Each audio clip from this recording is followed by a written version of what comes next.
আসসালামু আলাইকুম বন্ধুরা, কেমন আছেন সবাই? আশা করি সবাই ভালোই আছেন। আমি এখন কড়াইতে তেল দিয়ে নিলাম, তারপরে পেঁয়াজ দিয়ে দিচ্ছি। পেঁয়াজটা কিছুক্ষণ নেড়ে ভাজা ভাজা করার পরে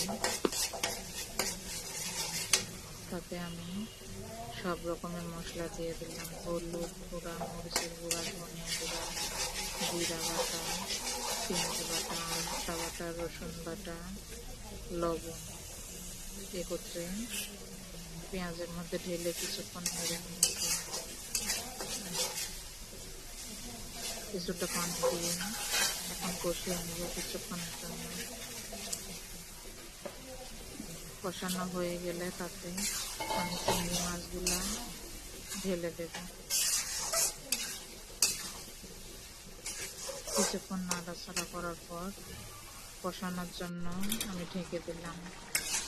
এরপরে আবার একটু ঢাকনা তুলে নেড়ে নিচ্ছি।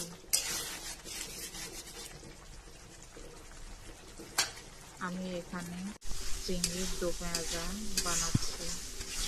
আপনারা দেখে জানাবেন কমেন্টে কেমন হয়েছে রান্না।